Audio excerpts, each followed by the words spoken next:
Welcome to Life, Lessons, and Laughter with your host, Glenn Ambrose.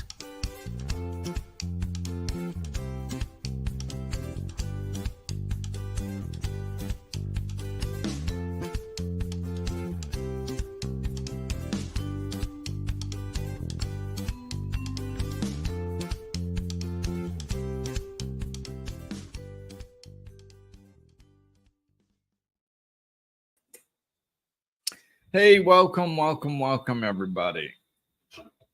So today's podcast is, I don't know, I guess kind of a long time coming.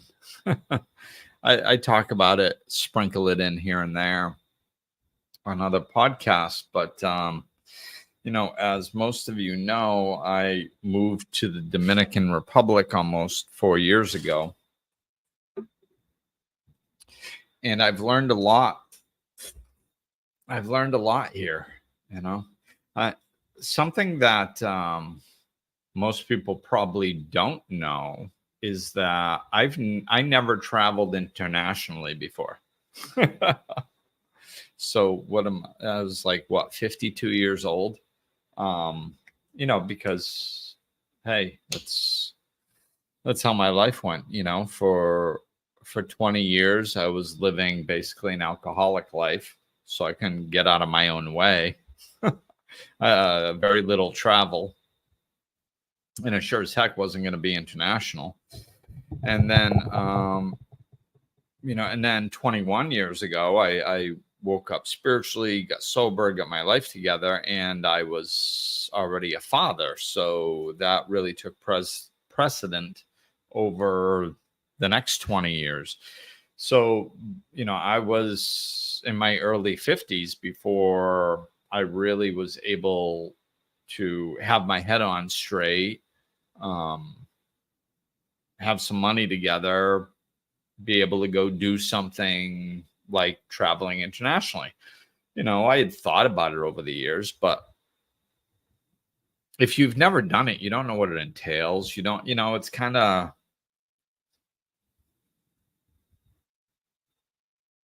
it's kind of out there, And I mean, I don't think I really experienced much fear about it. I don't think it was that. It was, it just wasn't on my radar of stuff to accomplish, I mean, as a parent, I wasn't, I wasn't rolling in the dough. So, I mean, I was trying to figure out how to pay the bills and pay for my son's next soccer league or pair of cleats, or how to get down to Florida from Rhode Island for a week or two, just for like as an inexpensive vacation. There were good vacations, we got to stay with my friends down there, which was great. But it just wasn't on the radar of something that I could do. So as soon as COVID started coming, I could feel that COVID was a big deal. I don't think it takes a rocket scientist to figure that out. I think it was kind of in the air. I think most, I don't think anybody knew what to expect. I mean, the average person, the average person probably didn't know what to expect. I know I didn't, but it just felt like it was a big deal. Like it was global. It was a big deal. It was, it was just this big wave of energy kind of, because everything's energy. So I was like, I don't know what this is going to entail. I don't know what it's going to look like, but it seems like it's a big deal. So if it's a big global deal, that means that there's a lot of energy to it. So I think I better figure out what I personally should be doing during COVID, because if it's a big wave of energy, then I can either ride that wave and use it to propel me forward, or if I resist it or don't try to go in a direction that the energy is going, use it to propel me into a direction, then then I'm going to be probably resisting it or not paying attention to it, and I could get wiped out by it. Which is ironic because it's kind of one of the first things that I learned over here. As soon as I came over to the Dominican Republic, I was staying at this little condo on the beach, and I was walking, and people are so friendly and talking to you, and they were like, don't turn your back on the ocean, like it's unpredictable and it's powerful. So don't turn your back on it because you'll get wiped out, And I experienced that once in a very minor way. I was just walking down the beach, really not paying attention, and was decided to turn around and look at something. And then, the waves were only going up so far on the beach for quite a while. I kind of lost track of it, and then I turned my back, and this wave came up, and I don't even think it knocked me down, but it came up really high, and I had my phone in my pocket. My phone got wet, and it was my phone. I use it like a lot of people do, especially over here for communication. For work, for all kinds of stuff. So I was like, oh no, this could be a problem. It was enough to capture my attention. So, and over here, like where I was staying, there are spots on the beach that have places that are not good to swim at. They're dangerous swimming spots because of the currents and stuff. So people were informing me of that, and this is it's a little bit off topic, I guess, but while I'm talking about the ocean and what I learned over here, one of the things that I realized was I was walking around with so much unconscious fear about things. And I didn't even know it, because it didn't get triggered very much in the United States. Life is very different there, and it's predictable. And we kind of structure our lives, especially as we get older, where we're not put in situations that's really going to trigger our fear a lot of times. And so some of the fears that I found when I was walking the beach, this is why I was thinking of it, was I was scared to be kind of like out somewhere alone. Because like I could walk the beach for hours and sometimes see, one person or two people or no people or something, depending on the day, which I loved. But it was scary at first. You're like, oh my God, is somebody going to jump out? And like, it's that you can't really, I get there are some places if you go out hiking somewhere in the middle of nowhere, but as a general rule, I wasn't in situations where I was all alone in a strange environment. So that fear didn't really get triggered. Plus, I was in a new country where I didn't speak the language. I didn't understand the culture. I didn't know how things were, so it triggered some fear, and I had to work through that. And the other thing that I noticed walking the beach was that the strength of the ocean. Like I grew up in Massachusetts. And now, granted, I didn't go to the ocean a ton, but we went, somewhat regularly, it wasn't like I grew up in the middle of the country or anything. We would go to New Hampshire, to Hampton Beach. We would go to Maine, to the beaches up there, like Old Orchard Beach and Agunquit. And so I had been around the ocean, a fair amount, and swam in it and didn't think too much. I lived in Florida. I was around the ocean. I did, now granted, I did have a bad experience getting scuba certified. I had it was a series. I had I can't think of the type of fish. I don't know. I'll think of it later. But I was seasick, which is not fun. They had me jump into the water as soon as the boat stopped to settle my stomach, and I jumped in, and there was just jellyfish all over the place. So I'm knocking those back. I'm throwing up. I'm like, we're going down, throwing up through my regulator. Oh my God, that fish is right on the barracuda.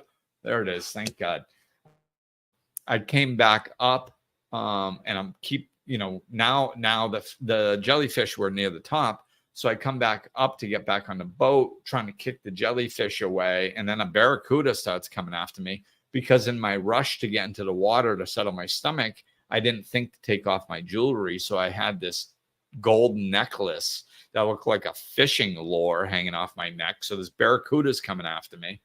The instructor had to get in between, and it was just one thing after another. It was different. I did what I needed to do and got scuba certified, so I was proud of that. But it was a very difficult experience, and I didn't particularly like seeing what was underneath, quite honestly.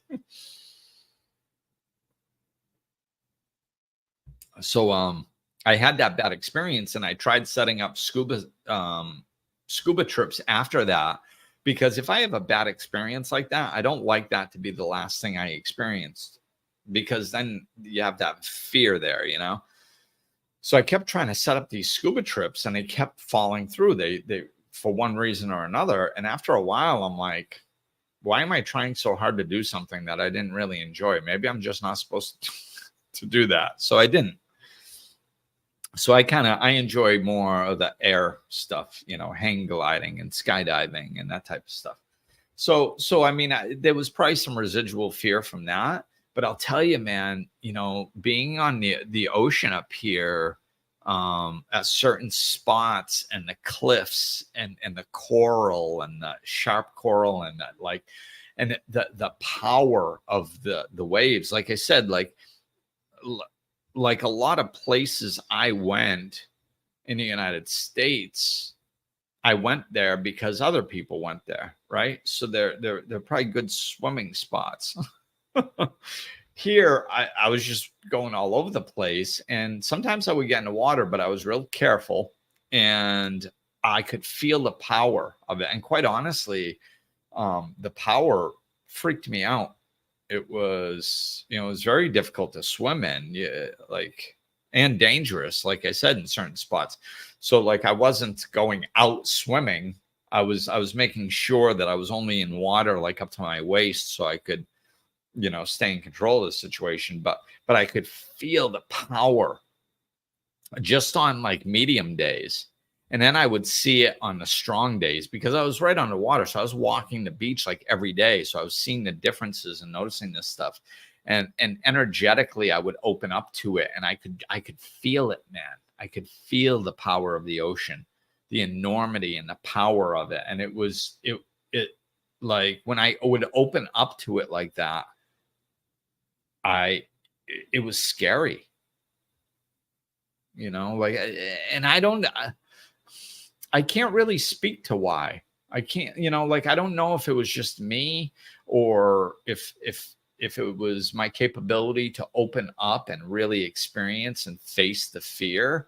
So therefore, I really experienced it on a high level, or if it was from the scuba diving thing, or I don't know. But man, I'll tell you, I was all alone, being honest with myself and opening and really taking in the experience. And there was lots of fear there.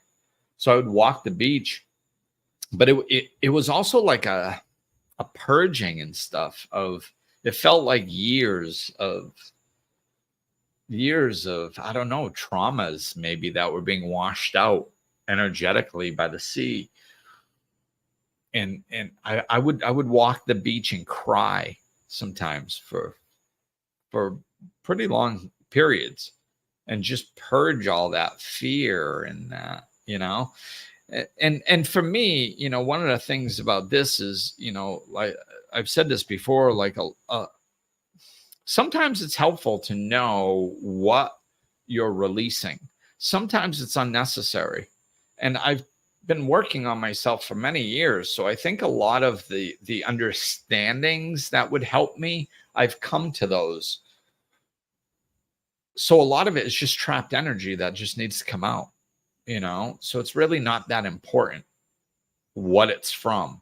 It just needs to be released, So I allow myself to feel it and release it. And, it was really a profound experience, releasing all that fear and then, allowing, and then going in the ocean and learning to trust it and respect the power of nature, and not have, be respectful, but not have unreasonable fear either, So, that was one of the things that I got over here, was really opening up to nature. I mean, it's like walking from my house to the river. I would be alone and I would be nervous, and I'm walking through woods and, and down these hills and leaves, and you can't see what's there. And I found that I was nervous. Now, I grew up playing in the woods my whole childhood, but then as an adult, I didn't go, like, I would go hiking, like, it's funny. I go hiking in the mountains of New Hampshire, like at Mount Monadnock. That was one of my favorite hikes. And I didn't experience any of this. But when you're out there alone and you don't know and everything's new, all kinds of little stuff gets triggered, and, and I had to trust that I don't know everything that's out here. I don't know what I'm doing. I'm scared. I'm nervous, and just trust and open up and trust. Trust that something is looking out for me. Trust that nature isn't trying to hurt me. That was one of the things that I kind of used to do. I'd be like, we're supposed to be part of nature, and we've been unconsciously taught that it's something to fear. Like if there's dirt in a house, it's like, oh my God, there's dirt in a house. It's like, it's dirt, it's earth. Like, and I'm not saying I keep a clean house, but it's like, I mean, it's not dangerous. It's like we're scared of going outside, like COVID. They're like, don't go outside. Like, what, are you kidding me? Like, that's the healthiest thing you can do. Just go outside, breathe fresh air. It's actually antiseptic to breathe that. Like, it's vitamin D for, your immune system. It's like, we're just so separated from nature. It's weird. And I really opened up to that. So I allowed myself to experience all this stuff and be like, okay, nature isn't here to hurt me. Like one time, I had friends around sometimes, and sometimes I'd be like nervous or something, or, like maybe I see a spider or I don't know, something like that. Something that I'm not used to seeing, and especially maybe some of the size of them, right? And I'm like, oh, I gotta watch out. And the Dominicans were like, why? Well, it's a spider. It's like, yeah, well, so like, what's a spider going to do? Well, a spider could bite me.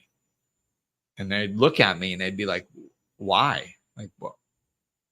Why would a spider come bite you? Like, you're huge, like if a spider or basically anything else over here, because there's no wild animals over here, there's no like wild game. There's no skunks or fisher cats or bobcats or lions or tigers or bears, or There's nothing like that over here. So it's like the only things, that could cause a problem perhaps here and there is you get, maybe a spider, maybe a centipede, but like as a general rule, you might see one, but they're not going to come attack you for no reason. Like accident, like if you step on one accidentally and then it bites you, well, there you go. So it's not that nothing can ever happen. It's just that my fears were unrealistic. They're like, why would something so little attack something so big for no reason? Like, you're not food to it, so it's not going to try to eat you. It's pretty, you're 100,000 times its size, so they probably don't think they can win a fight. So why would they just attack you? Like, what sense does that make logically, like in nature? If this is how bugs were, and like if they just were like, hey, I'm just gonna go attack anything that I see for no apparent reason, even no matter the size and the capability of it, that they probably wouldn't be on the planet very long, right? Like, they have survival skills and instincts, and I'm like, oh wow, yeah, that's true. So part of what I learned is I was surprised at how removed from nature I was and how I needed to get reacclimated, especially like I never thought of myself as scared of nature. If anything, I love nature. I'd go kayaking and climb mountains and, all that stuff. But it's in a different atmosphere. It's new. You don't understand things, and you're more with nature over here. Like, it's, you're more with it, in it, one with it, than my experiences in the United States. It's like everything's so safe and structured over there. Here, you're just out there in it, So that's one aspect of it. So with COVID, it's Faith. What you doing over there? Come here. For some reason, Faith is over on the couch, just constantly making some noises. This should calm her down. Hi, pup. All right. Well, so we'll take this opportunity to show you my dog. Let's see. For those of you watching the video, here she is. This is Faith. Yeah. Look at the people. Good girl. Okay. So yeah, what I was saying was, when COVID hit, I want to take advantage of the wave of energy. So what I did was I started meditating. There we go. So I started meditating. What should I be doing? What here I am in a new stage of life. Mateo was older, my son. So like I had more free time. My business was kind of set. I had pulled back from some of the day-to-day stuff and had some help with it. Like, what's this next chapter like? How can I take advantage of this wave of energy of COVID? And I kept getting international travel and community. So I was going to go over to Panama. That flight kept getting canceled. So I got a new flight to the DR just because I happened to see somebody on Instagram.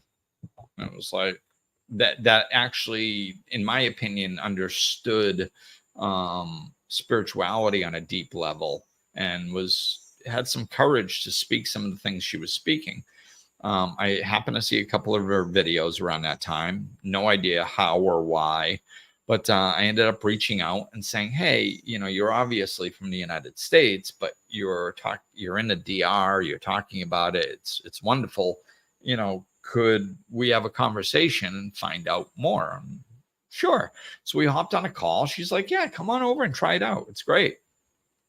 So I'm like, okay. So her and her boyfriend picked me up at the airport. They helped me find an area to get an Airbnb that was safe. And, so I did. And I met them and they introduced me to some people. I met a lot of people on my own and it was wonderful. And that's one of the things I learned. Like I lived in Florida for 2 years. I moved from Rhode Island back down to Florida with my son. And in 2 years living there, I met like 2 people. I was over here for 9 weeks. I met like 17 people. So in just over 2 months, I met 17 people. And in Florida, I met 2 people in 2 years. It's crazy how friendly people are, and some of them were Dominican and most of them were expats from other places. But like, when you travel and you meet other people, they're traveling too, so they know how it is. So they're more likely to be friendly to you, which is nice, so like the friendliness really blew me away. That was one of the first things that really took me. And I learned a lot of this stuff in that first 9 weeks, or at least got glimpses of it. And then I went back to Florida, got everything settled, made sure Mateo was all set, and then moved over here 7 weeks later. And that was getting close to 4 years ago now.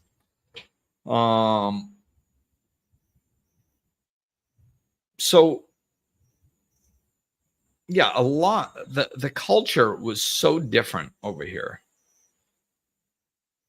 which opened my eyes up a lot, so some of the things that I noticed is like I said, that people were happier over here. And I look at it, it's like, why are people happy? Like one of the first things I noticed, I did this with a few people, and like I would take taxis and stuff, and I would get into conversations, and some of them would like to pick my brain, and sometimes I'd like to pick theirs,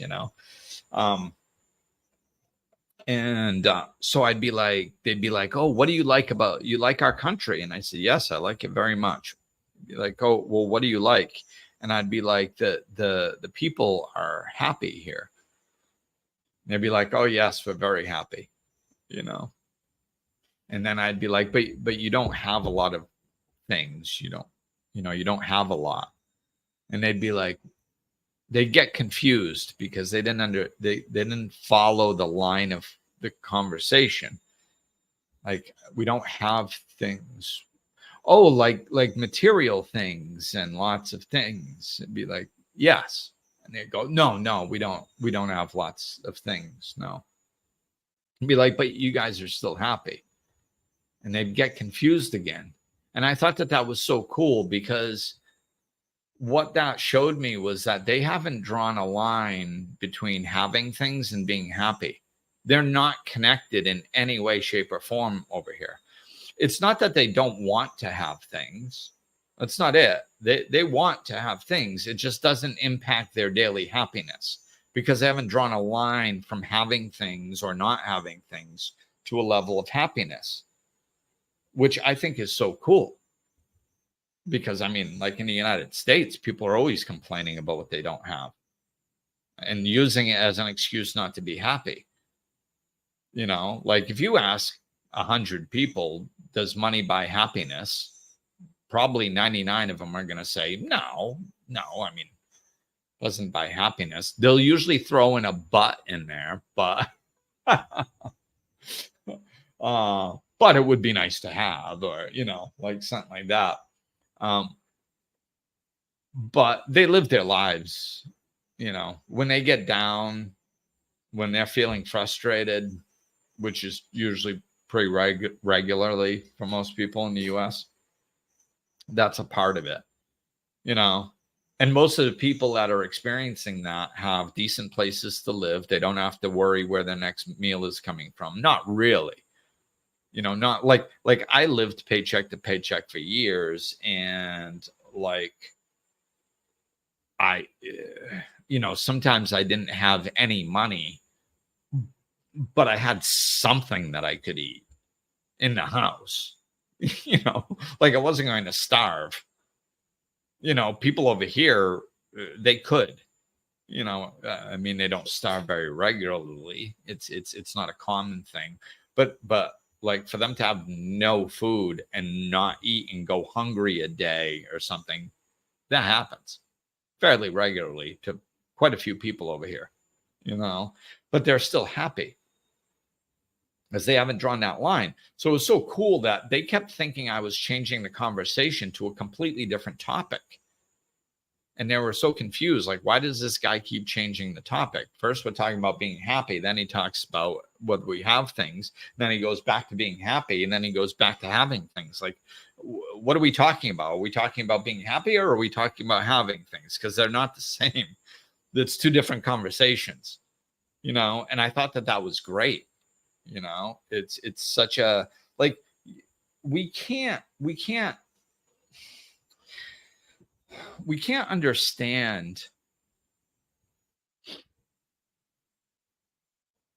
how inundated we are with our own culture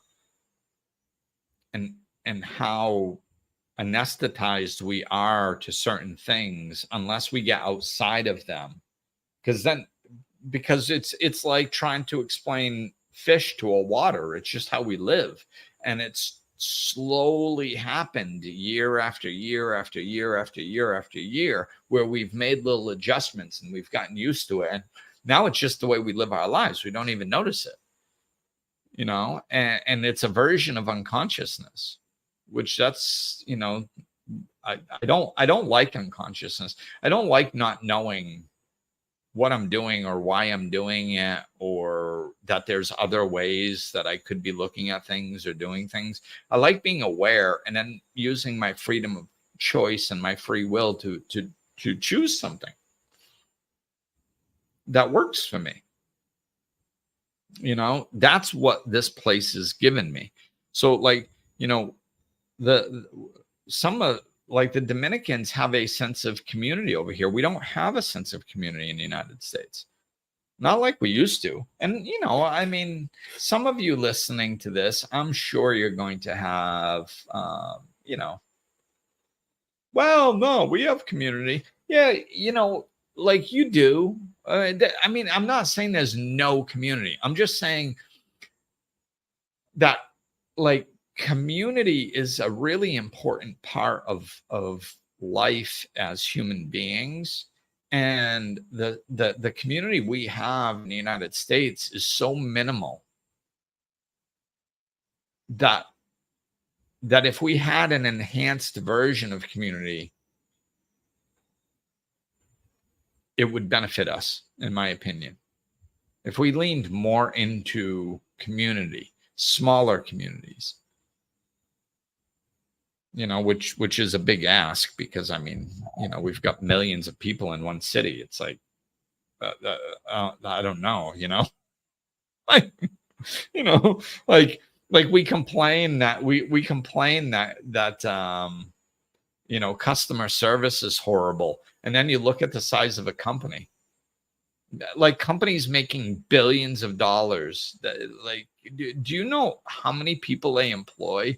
Do you know how many things it takes to keep a business that size going? There's so much space in between the CEO and the bottom level worker that it's like they're living on different planets.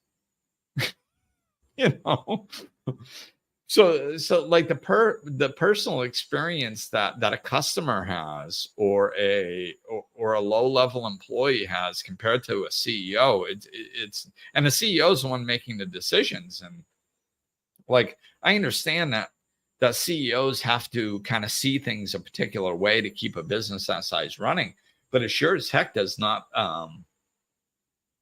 It's not going to give us a good customer experience. I mean, it can't. It's just too big.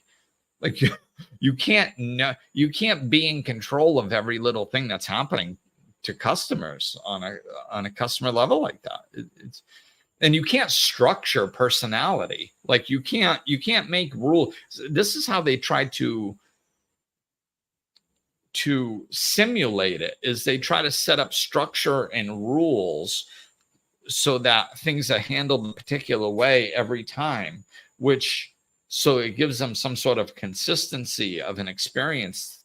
But like, that's ineffective. Like you can't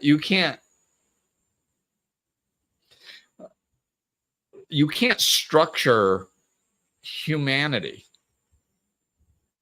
Like you can't, it's impossible. So everything being the size that it is, it just pulls the humanity right out of it. And this is why community is so important. It's like, I think it was either when I first moved over or when I was visiting, I don't remember, but like I went up to the mountains to ride some horses with a friend of mine, and we're leaving their friend's house the next day, and we're driving down. All of a sudden, somebody comes flying by us on a dirt bike and stops us and says, "Hey," something in a different language. I didn't understand it. But they said something, and my friend that was driving was like, "Oh, okay." Turns around, and I'm like, "Oh, what?" I wasn't really concerned, but I was curious. I was like, "Oh, where are we going?"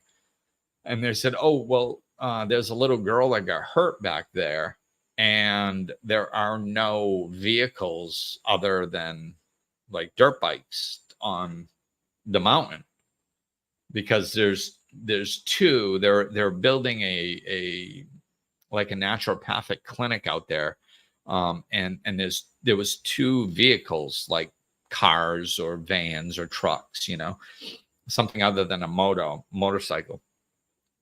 And one of them was in a shop, and somebody else had the other one down in a city. So they're like, there is no other vehicles, and this little girl got hurt and she needs a ride to the hospital. So we're going to go back and give her a ride to the hospital. It's like, oh, okay. So we drive back to this house, and the parents get in the back with this little girl, and we drove them to the hospital, and it wasn't a second thought. You just did that. And I thought that was so cool, because it's something that doesn't happen. We call 911. And it's just, we don't lean on each other because we don't have to. Like, some of these people don't have phones. Like, who knows if the ambulance could get there, and if it could, how long it would take. And it's just, you just help each other. And it doesn't matter if you're angry with your neighbor. Like, if somebody needs help, you help them. You can pick up your feud the next day, because next week it might be you that needs help. Nobody asks questions, they just help one another. That's what I like. That's what that sense of community. It's just instinct. You see people do it in like natural disasters. Over here, people live like that. It's one of the reasons why I love living up on the mountain up here, because it's kind of like that. You get to know everybody. So, the sense of community, I think, is huge, a huge aspect. Like, I watched this documentary. I think it might have been called The 12, if I remember right. But it was about these spiritual leaders all around the world, and not like famous ones that are out in the bush. And they were getting them, all over these places in these remote areas. And they were bringing them all together to New York City to have this summit about bringing in a new paradigm for Earth, because of the changes that are going on right now in human history. So they're like, first at the beginning, they're going to all these medicine men and spiritual leaders where they live, of course, to see if they'll come. And they're talking to them, and they're talking to them about, how they live and being happy. And and all this stuff. And I remember one part, they were asking, like, why you and your people seem very happy. Why are you happy? And one of the first things he said was community. It's like, we have each other. That's a foundational principle of happiness, which I found really interesting. And I think there's a lot of truth to it. Like, with the way they interact with life is just so different. There's like, when things don't go their way, they laugh. Like, look, it's pouring rain and the car just broke down. Wow. Where, people, like, this is what I mean. Their reaction to life is different. They don't have this expectation of things working out all the time. That's one of the things that I see, like in the United States, and of course other developed countries as well. We've created a system that's so consistent and dependable that it gives us the illusion of control, which is extremely dangerous. Like, our illusion of control causes a lot of unhappiness because we think we actually can control things. And it's just because how we live. And it's, like I said, it's fish in water. So we don't even know it's like that. Like, if you're driving on the road, 90% of the time, people are staying in their lane. The one time somebody doesn't stay in their lane, we're like, what is this person crazy? Are they drunk? Oh my God. What an idiot. Like, we get so upset over it because somebody didn't do the exact right thing. Over here, people drive all over the place, and I'm not saying that like, we can't have any structure, any rules, or any laws. I'm not saying that. What I'm saying is, we don't understand how structured it is. And if like, we get so upset over every little thing that isn't perfect. And over here, they're dealing with all kinds of things that are way more difficult going wrong, and it doesn't bother them. Why? It's because they don't have the false sense of control. They don't expect to be in control of everything that transpires in their life. This is why they don't get upset when things don't go their way, because that's just life. Sometimes things don't go your way. It happens all the time. In the United States, as soon as something doesn't go our way, we get all upset. Why? Because usually things go our way. That's why. And it happens so often, and where we can control so much that we actually think that we have control, which we don't. We don't have control. Like, getting a flat tire is like, oh my, can you believe it? Yeah, I can believe it.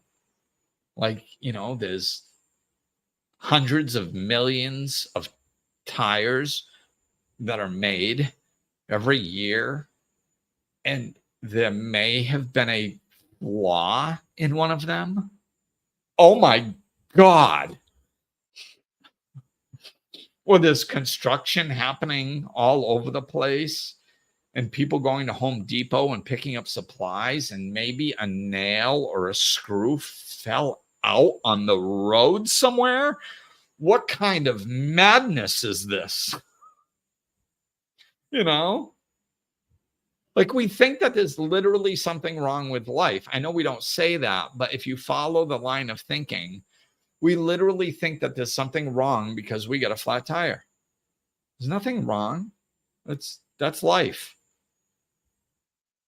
And we get upset because the grocery store had the audacity to run out of broccoli. What? Like, who is ordering the damn broccoli? It's not that difficult. Keep it in stock. That's your job. Like, this is how we live, and we don't even know that it's crazy. This is, and it's robbing us of our happiness, because it's our ego is a warning system. It's a defense mechanism. it's there to keep us safe.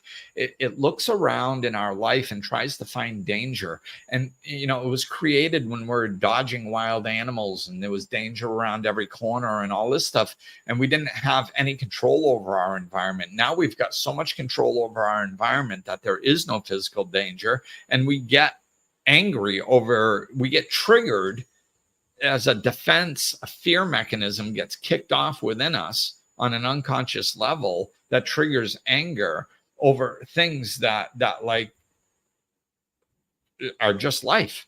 And we're so, everything's so consistent that we don't even know we're doing it.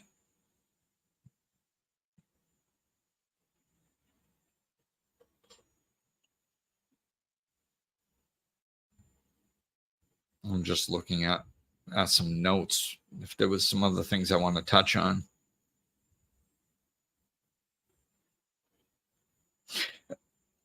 I mean, that's a lot of it. I think there's so much to it.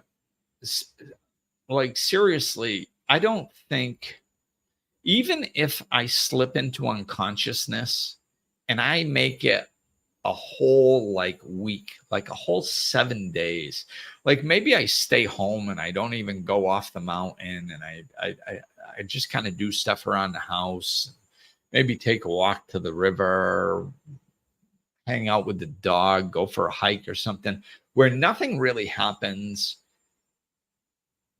Even those weeks, I still notice things that are different from living here and living in the United States. And I enjoy it because it raises my level of consciousness. Most times it's every day. Like, I've been here almost 4 years. That's thousands of things that I've noticed. You know, you see a family of 4 on a little moto. You know, they call them motos over here. I don't know if they're technically motorcycles, you know, because they have all kinds of different ones. They have dirt bikes, they have actual motorcycles, not that many motorcycles, but they have them. And then some are scooters, some are souped up scooters, most of them are these little like motorcycles, but they're very low power, you know. So, you know, they could probably do 50, 60 miles an hour, but that's about it.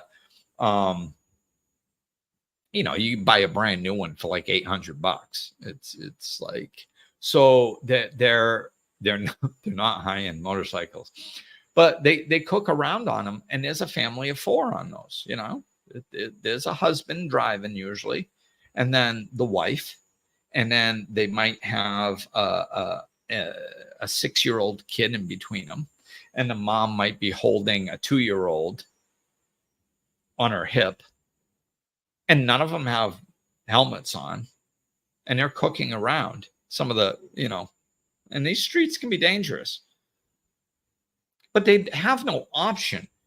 You know, that like the United States brain wants to judge and go like, oh my God, this is so dangerous, they shouldn't do that. It's like, really? They shouldn't do that? Okay. Well, how are they going to get food? Like, they have to live their lives. They have to do things. They can't curl up in a wooden cabin 24/7. If their family has to get somewhere, maybe one of those kids needs to get to the hospital, and the father has to go to work, and the mother's got to stay with there, and they can't leave the kid home alone. So they got all 4 of them on a moto because it's the only way to get it done. You know, this is what I mean. It's so, like, when you see people living and doing things over here, it's out of necessity. So you drop the judgment. Whereas over in the United States, everything's so controlled, it's so easy to judge. Oh, they shouldn't be doing that. That's dangerous. Oh, really? Do you know their life situation? Maybe it's necessary. Have you ever thought of that? Like, no, we don't even think like that over there. We're just so quick to judge. You know, over here, they're not quick to judge. That's what I like. They don't care. You know, another thing over here is like, a lot of the men, especially, they just when you're driving around, it looks like they have RBF, like resting bitch face. It's like they're because they just like if you drive by, a lot of times they'll just look at you. No expression on their face, not really any expression. But if anything, it would all you see, we're not used to it in the United States, so no expression almost it seems like they're looking at you like they're angry or something. But they're not. They're just looking at you. Why? Because because you're a human being. That's why. And they're curious if they know you, if they don't know you, if you're a gringo, if like, who is this that's in my neighborhood? They're just curious. There's nothing wrong with it. And they don't have this cultural thing like it's rude to look at somebody. So they just look. And what I noticed was that like I'll smile or wave or something, and their whole face lights up. Hey, which I love. So they're not angry. They're not staring you down. They're not trying to scare you. They're just looking at you. And in their culture, it's not rude to look at somebody when they walk by or drive by. So they do. It's how they feel about that. They're much more confident with themselves and their bodies too. They just run around, like people come, like I've had friends come over here that bring family members, Dominican family members, and they'll come over and oh, you want to go to the river? Yeah, okay. We'll walk down the river. All of a sudden everybody strips off their clothes, not naked, but like the men, like they didn't bring a bathing suit. They didn't, they might not have known they were going to a river, that there was one nearby, or they didn't think of it or whatever. So the men strip down to their skivvies and they'll jump in, and a lot of times the women will too. They're just in their bra and panties and they go jump in the water and they go swimming. It's no big deal. Which is nice. I like freedom. This is why, like, to me, it's not, I don't care. I don't care that people are swimming in their underwear, or whether people aren't swimming in their underwear. It doesn't affect my life. I don't care. What I like about it is I like the freedom. I like the non-judgment. I like the fact that they're not all concerned about, and these aren't necessarily people that are young with beautiful bodies, and they don't think twice. And I think it's wonderful because they're not so self-conscious, right? So what that opens up is an environment that's less self-conscious. So I feel less self-conscious, which I didn't even know that I had aspects of me that were self-conscious, because I've worked on a lot of that stuff. But then I come over here and I'm like, oh my God, I'm self-conscious. In ways that I didn't even know that I was. This is what I like about it. See, it uncovers. When I came over here, I knew I was going to be a better version of myself from moving over here. That's why I moved, but I didn't know how. And these are some of the ways how. It's the lights come on when you see things in a different way, when you're immersed in a different culture and you're exposed to new ways of thinking and eating and living and interacting. And it's just, so it's, like, I mean, I tell people to come visit over here. I've got a casita right here. We've got more on the property. Like, come over, immerse yourself in the culture. This area on the North Coast is wonderful. You know how many people I know that go to Punta Cana? And don't get me wrong, I get it. Punta Cana is beautiful. And if you're looking to go to a resort and you worked all year and that's your vacation, you want to sit in a beautiful place and have some all-inclusive place and some drinks, I get it. Do it, man. Do it. No judgment. But maybe once every few years or a couple times in your life, go to another country and immerse yourself in the culture. Go to a like Cabarete down by the beach. That's where I hang out, when I'm not home. And it's a mishmash between expats and locals.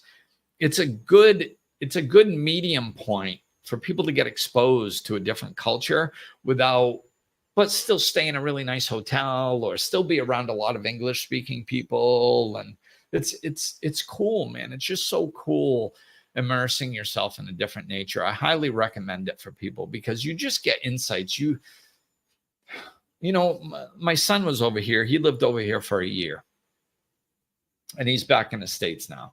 And he's like, man, I don't get upset at work. I don't get upset driving. Like this, it impacted him dramatically, how he interacts with reality back in the United States because of living over here and not having all the courtesies at his fingertips and having to figure out a way to get things done and all that stuff. You know, it's really, really good to expose yourself to this. And what's beautiful is if you do it, like, all it does is it opens up your eyes and you still have your freedom of choice, right? That's why I think it's so wonderful. And I think everybody should do it. I found out I'm actually not a big traveler. I don't really like traveling that much. I'll travel more in my life just to take in some experiences that I can't get here, but I don't think I'll ever be somebody that travels regularly. But you don't need to be for what I'm talking about. If you just go immerse yourself for a week or two and really get to know, expose yourself to different cultures, different ways of thinking and living, like if you like what you have at home, it helps you appreciate it more. If you don't, it helps you change it. And it helps you see that you have freedom of choice. And it helps you see that you can choose to live differently if you want to. And if you don't want to, that's cool too. You know? And that's what I love about it, is it'll be different for everybody, but you leave more informed so you can make better choices as to what you like. And that's what I really like. You know, and there's a lot more that I can't get into in one podcast, but hopefully that gives you a little bit of an overview. If you'd like to come visit, let me know. Like I said, we got places to rent over here, and it's absolutely amazing in my opinion. So I got to fly. Peace. Take care. Talk soon.